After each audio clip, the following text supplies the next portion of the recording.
It's March 1st, 1971 in Washington, D.C., and the weather underground has struck again. At 1 minute before 1 o'clock this morning, the switchboard at the Capitol received a phone call. A man's voice said a bomb would go off in the building in half an hour. At 1:30 in the morning, it did, in a small, unmarked restroom on the ground floor of the Senate side. For a report on the first serious damage to the nation's foremost structure since the British burned it in 1814, here is ABC congressional correspondent Bob Clark.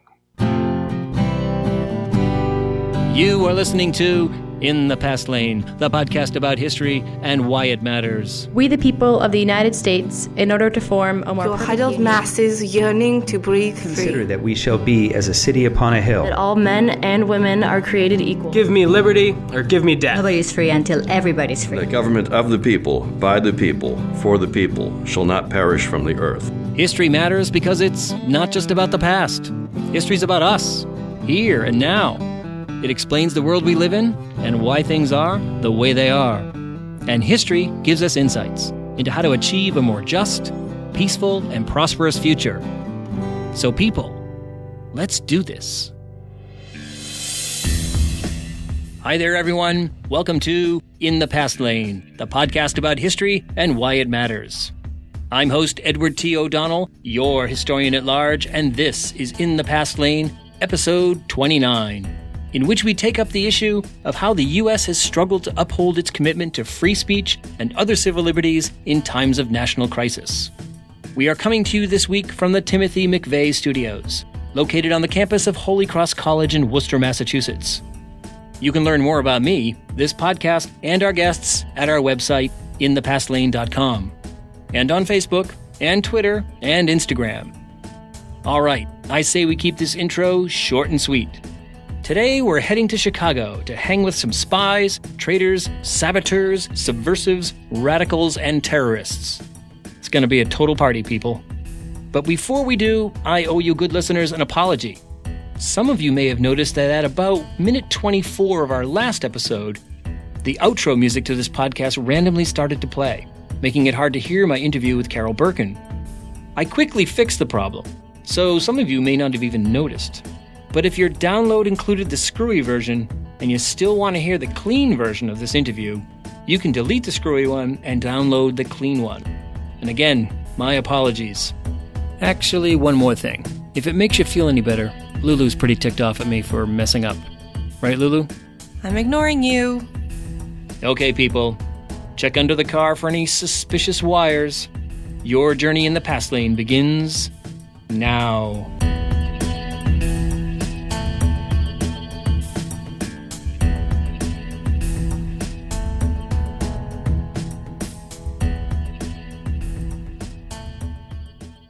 Recently, I was in Chicago to give a talk, and you know what that means. I used some of my free time to head to a local historic site or museum. In this case, I made a beeline for the Chicago History Museum. Now, it's always worthwhile to visit the Chicago History Museum. But on this occasion, I wanted to see a new exhibition titled Spies, Traitors, and Saboteurs: Fear and Freedom in America. Actually, it's not a new exhibition.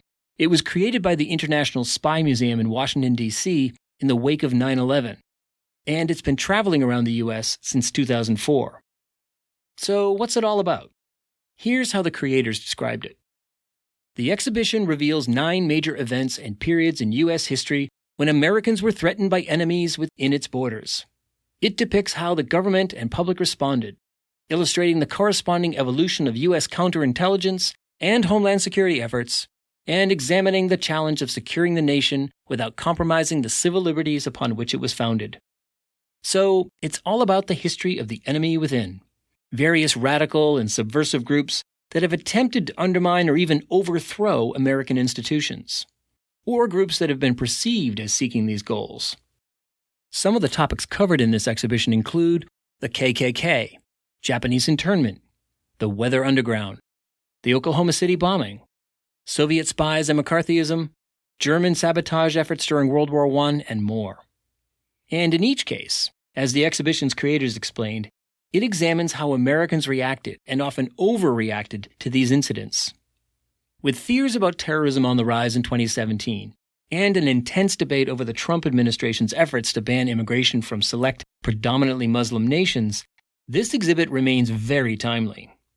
And with some people talking openly about creating a Muslim registry in this country, and even, should there be another terrorist strike within the U.S., the creation of internment camps for Muslims, it's very clear that we would do well to revisit similar moments of crisis in American history to gain some important perspective and a cautionary mindset. To help us make these important connections between the past and the present, I sat down with John Russick, Vice President of Interpretation and Education at the Chicago History Museum, to talk about Spies, Traitors, Saboteurs, Fear and Freedom in America. Don't go anywhere, people. In the Past Lane, podcast about history and why it matters. We'll be right back.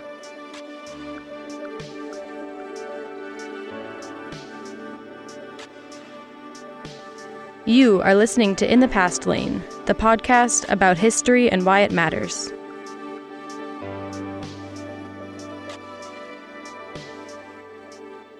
So before we jump into my interview with John Russick, there are a couple of things that he mentions that it might be helpful to know a little bit more about.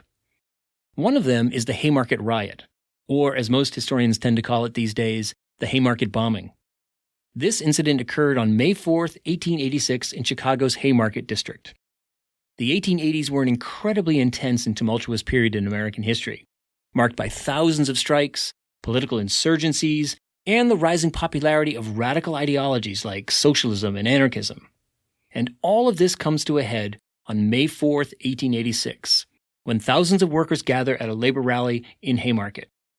The rally had been organized by a group of self-identified anarchists, many of them German immigrants, to protest the recent killing of a striking worker by the Chicago police.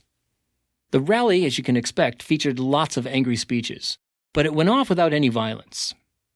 But as 300 Chicago policemen moved in to break up the rally, a bomb exploded within their ranks, killing several officers.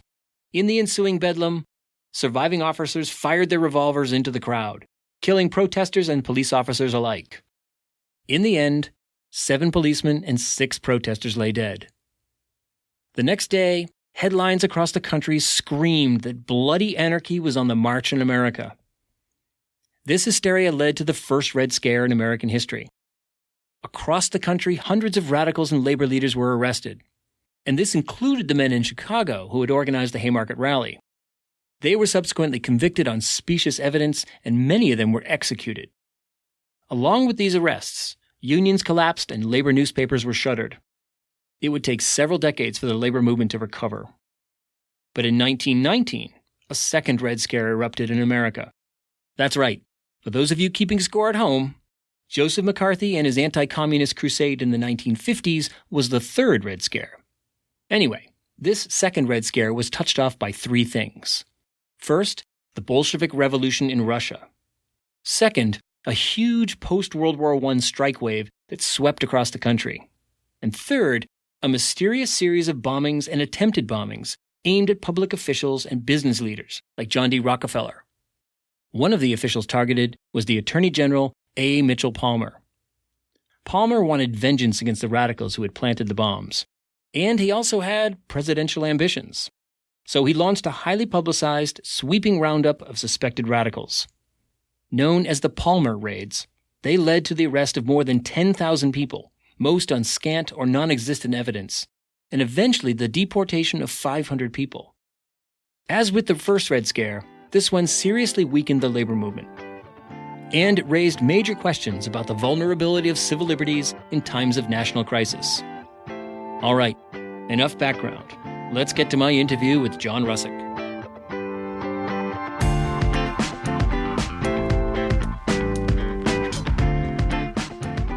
If you are enjoying this podcast, then please subscribe to In the Past Lane at iTunes, Stitcher, or wherever you access your podcasts.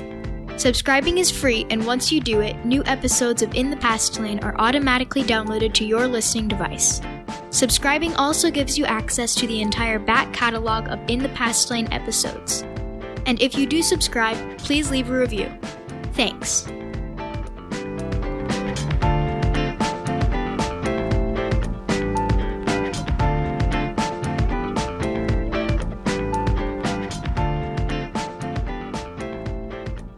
Here we are at the Chicago History Museum, and could you tell me who you are? My name is John Russick. And what do you do here at the museum? Well, I'm the Vice President for Education and Interpretation at the museum, which basically means I'm responsible for managing the departments that really talk about history, how the museum talks about history, how do we present Chicago history. And the latest exhibit, and the one that attracted my attention, is the one that was written up in the Chicago Tribune, Spies, Traitors, and Saboteurs, which apparently just opened. And it's a museum exhibit with rather interesting history, where, what inspired it, its travels, and is it ending up here, and is this going to be its last stop? Well, it's interesting. When we were first looking at this project and we thought it was still historically viable, even though it's been out for quite a while, basically this is an idea that got started after 9/11, and so the show has been on the road for a number of years. We were under the impression that it was sort of being about to be taken off the road, so we jumped on the chance to bring it here. And we have since learned that maybe there's continuing interest. And that's not really surprising. Part of the reason that attracted the History Museum to this project was that we found that the content was still quite relevant, especially given what's going on in the country today. Exactly. Well, maybe you could tell us a little bit about the background behind it. It says right up when you walk in the exhibition, you see a graphic about 9/11, and that was the inspiration behind it, both because it's an act of terrorism, but also what always accompanies acts of terrorism and things related to subversion and so forth are questions of civil liberties. So could you tell us a little bit about the origin story of this exhibit? Sure. So I think even more than just being about this particular subject and the repercussions of 9/11 and how we've dealt with it as a nation, what we find at the History Museum is that people are amazingly adept at forgetting.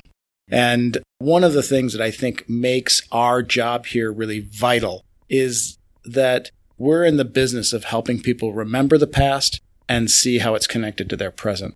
So that runs the gamut across the spectrum of human history and current events. In this instance, clearly coming out of 9/11, for any of us who lived through that moment, we can all sort of relate to that feeling of fear and concern. And maybe overriding all of that is a sense that this was something that had never happened before. This was a new set of circumstances we were going to find ourselves in. And the challenges that we had to face were unknown to us at that point. And to some degree, of course, that's true, right? That building, this sort of circumstances, airplanes, and all of the details of 9/11 were unique to that event. But the acts of terror in America perpetrated by people who are already in the country. This is not a foreign power attacking us like by land or sea. It was a home base, was already established here. And the subsequent response to that, we have a long history of that here in the United States. And I think the impetus that the Spy Museum, the National Spy Museum, that put this show together initially, was that they wanted to say, we've been here before. The challenges and the pitfalls of dealing with these sort of circumstances and the complexity of them are available to us. We can look back in the past and it can offer some guidance for how to move forward. And that really is, in a small way, the job of the museum every day. How do our current circumstances get informed by the situations we faced in the past that are similar to those that we're facing right now? So that's why this project made a lot of sense for us. It's interesting. If you take a look right at the very beginning of the exhibition, there's a big wall with a timeline on it with lots of spying and traitors and saboteur related history. And it really is a reminder of just how tumultuous American history has been. That we sometimes, not only do we forget things, but we also sometimes idealize the past and think that there was a time where we all got along and everybody just, voted and worked and did their thing. And now we live in such tumultuous times, such dangerous times, such fractious times. And in some ways, that's a very important reminder, just in a broad way, that history is much more messy and tumultuous than we realize. Is that part of the mission of the exhibition? Yes, absolutely. I think the reality of the past is often glazed over with romance and sentiment and things of that nature. And I think one of the main thrusts for this organization is to bring that historical evidence, the reality of what life was really like and how people really lived, to our present so that we can have a real sense of change over time and just where we are in the grand scheme of human development, if not the development of the United States or democratic ideals or whatever those issues might be. I always like to tell anybody who's having this discussion about the beauty or the wonder of the past, or wouldn't it be great to have been back then? I always say there's no time you would rather live in than the one we're living in right now. The only time other than this one to live in is sometime in the future when things will be even more interesting, healthcare will be even better, and there's a greater chance of peace on planet Earth. And, we all know if you look at the past, you see that it's pretty messy, as you say. So I think that it's a good reminder to all of us to not romanticize. Exactly. I always tell my students, and any kind of time where this comes up, I say one thing that would really strike us about the past is how much it smelled. We tend to look at black and white photos and things and think it just seems so simple and quaint, and say, actually, there's a lot that would really jar you, including just how smelly the past was. I think Dave Barry, the humorist, said, the history of the advance of civilization can be summed up in 2 words: indoor plumbing. But back to the exhibition, maybe you could tell us about some of the things that it highlights. One of them is 9/11. There's also the Oklahoma City bombing. But what are some of the other major moments that this fairly compact exhibit talks about? Well, with a show like this, one of the advantages we have being part of a major American city is that with exhibitions typically that look at large, significant moments in American history, Chicago usually finds its way in there somewhere, right? I mean, Chicago has just been part of the American story almost since the beginning. So with this exhibition, the 2 stories that really drew us in early on were the Haymarket affair, which is, of course, a riot that ensued from a bombing of a peaceful protest in Chicago during the late 19th century, and then a much later event, the Weather Underground, the development of the offshoot of the SDS here in Chicago in the late 1960s, and the story of radicalization of the student movement during the Vietnam War. So those both had a really strong Chicago tie. So that was one of the things that drew us to the project in the first place. And those are 2 great stories. I mean, really, they're Chicago-based, but they really are stories about the tie to this theme of this exhibition. But they also tell us a lot about American history. Exactly. Well, our security lives in tension with our civil liberties. Well, those 2 things are often in tension, especially in times of crisis. And that seems to be a big theme. And I think that, as you mentioned earlier, that's one of the inspirations behind the exhibition and the post-9/11 environment, and questions about civil liberties, questions about targeting particular ethnic groups. Are there other parts of the exhibition that get to that question of civil liberties that you think is instructive for our times now? The Palmer raids, the whole idea of the Red Scare that comes up in a couple of different contexts in the exhibition. I think you have this idea that there are people, because of their affiliations, because of their thoughts, because of their associations, because of the things they would like to see the country do or value, that they are targeted as untrustworthy and potentially dangerous, that ideas become dangerous. And in this instance, I think the idea that people aren't free to believe what they want to believe or say what they think, the idea that free speech is not just threatening to some, but it's actually an offense, that we might need to at least spy on these people, if not imprison them or otherwise manage their ability to share their thoughts and their perspectives. That, to me, is part and parcel of the kinds of things that we're struggling with now. What does it mean to be an American in 2017? What does freedom of speech really mean in an era when people are so fearful and tensions are so high? And I think that those instances, those stories also point up that this doesn't have to be a violent event to sort of spark that machinery that infringes on people's civil liberties. Yeah, especially when the Palmer raids, it's about radicalism in the World War I era and leads to the arrests of several thousand people, the deportation of, I think, around 1,500 people, many of whom had achieved American citizenship. And it was in this great wave of fear in the Red Scare of that era. In fact, when people bring up Red Scare, I always say, which one? Because we've had 3 at least. But the other dimension is that there's a strong association of radicalism and dangerous ideas and dangerous behavior with immigration.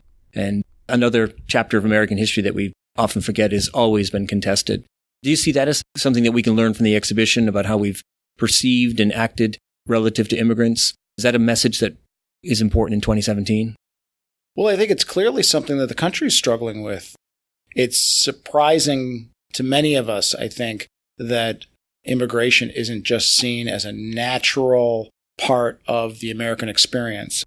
We all came from someplace else, so that's just a process that's ongoing. And yet, it becomes the lightning rod for a lot of other issues that are passed through this question of immigration, everything from the economy to civil liberties and threats of terror, right? So who do we want to have in our country? And what does our country look like? Not just look like in the sort of metaphorical sense, but also literally, what's the sort of makeup of our country and how should we protect that? Should we balance that? Should we set an agenda for ourselves in terms of what the makeup of the country should look like?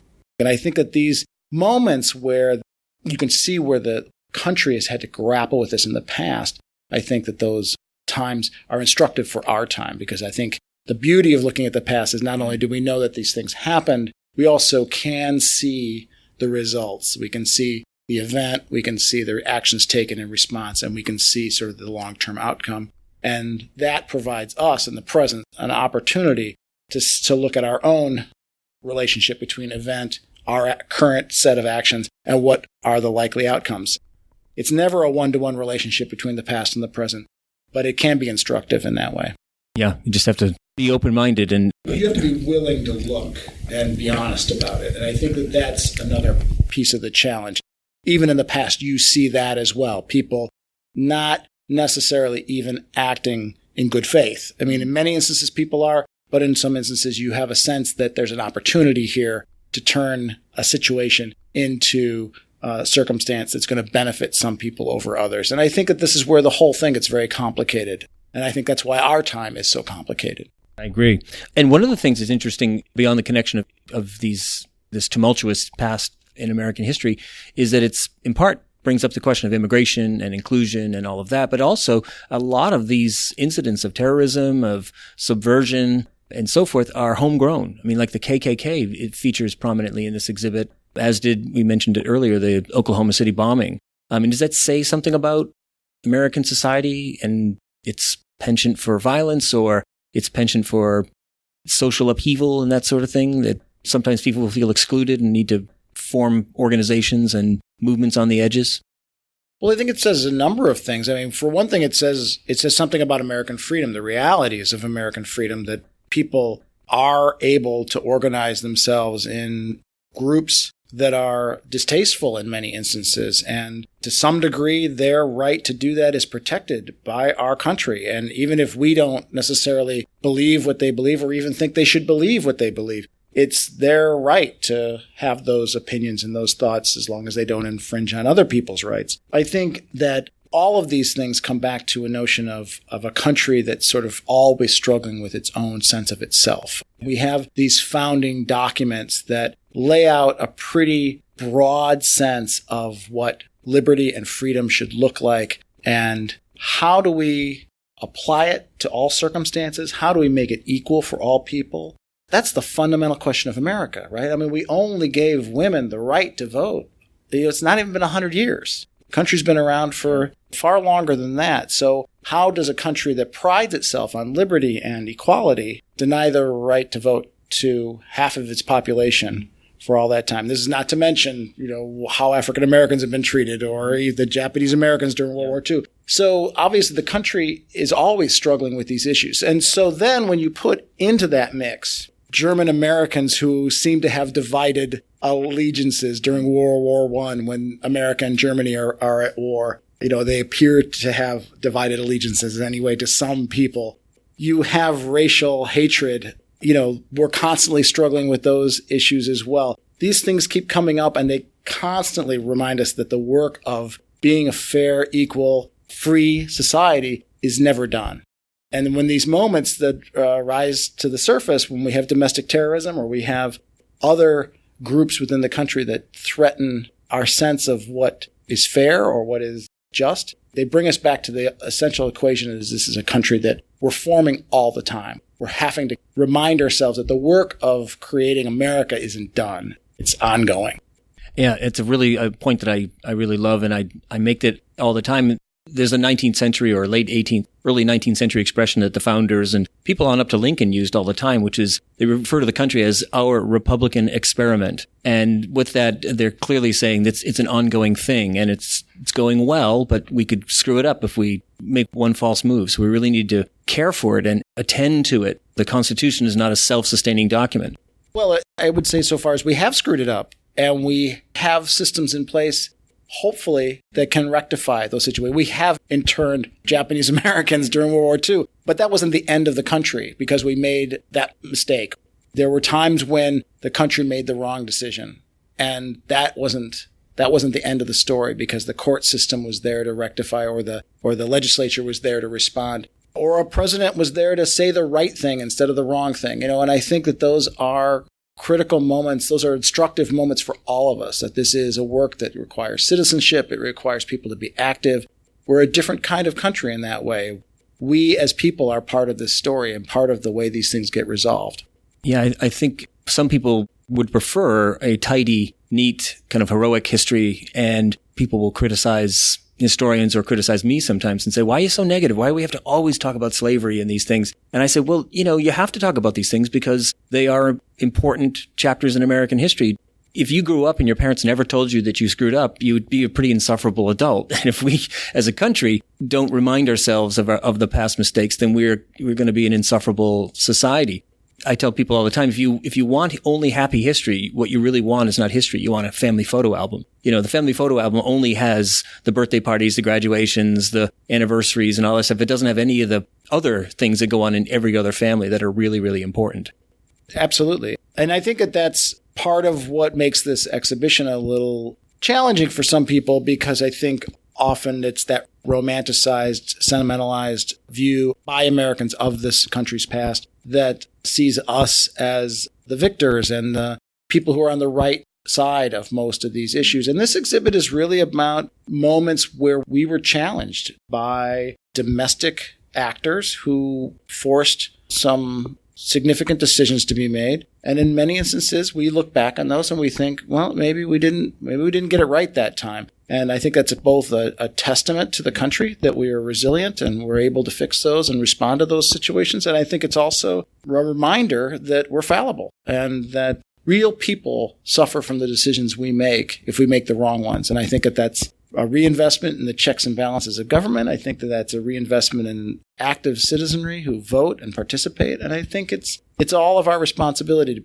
participate in the making of our country every day. And I think for the museum, we really felt like, given the nature of this most recent national election, the themes that were expressed, the concerns that were raised, the kinds of dialogues that went on around it, raised so many of these issues for us. We felt like this was the kind of project that could remind us of our civic responsibilities as individual Americans.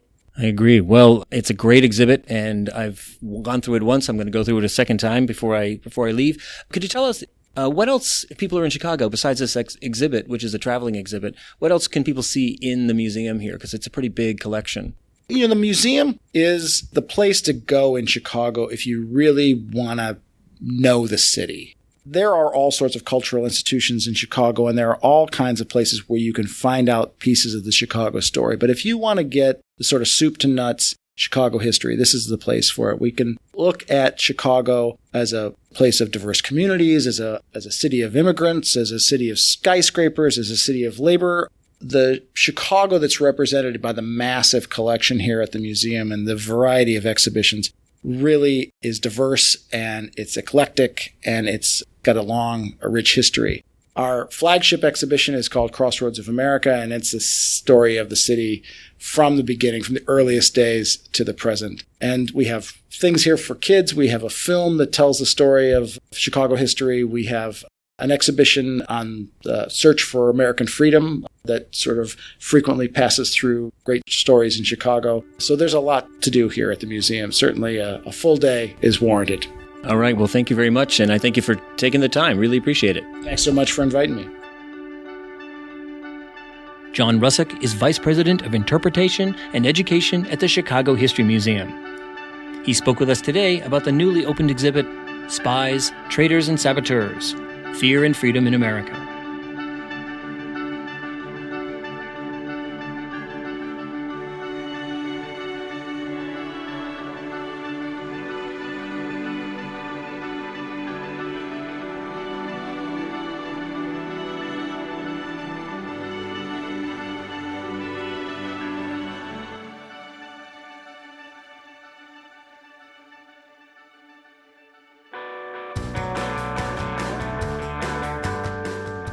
Well, people, as always, this has been a lot of fun, but I'm afraid we're out of time.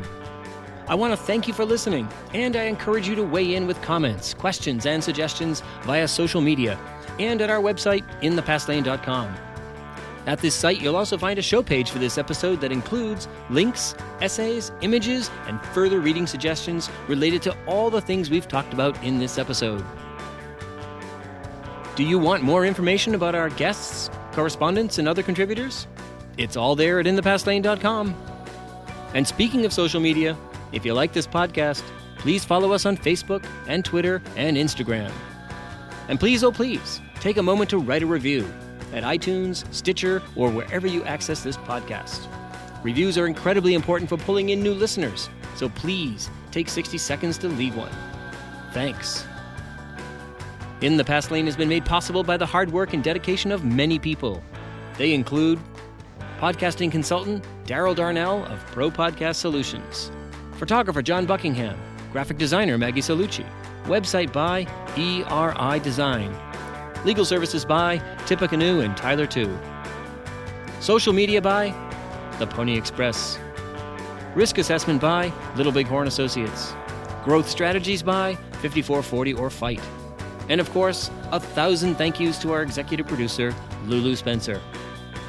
Special thanks also to Jay Graham for creating the intro music for this podcast, and to the Free Music Archive for providing the rest of the music for this episode. I'm In the Past Lane's host, Edward T. O'Donnell, your historian at large, reminding you that history explains our world, so let's pay attention to it. Thank you for listening. We hope you'll join us next time for another journey in the Past Lane. Hey Lulu, I double-checked. No random music playing anywhere in this episode. Pretty impressive, huh? Wow. Wow.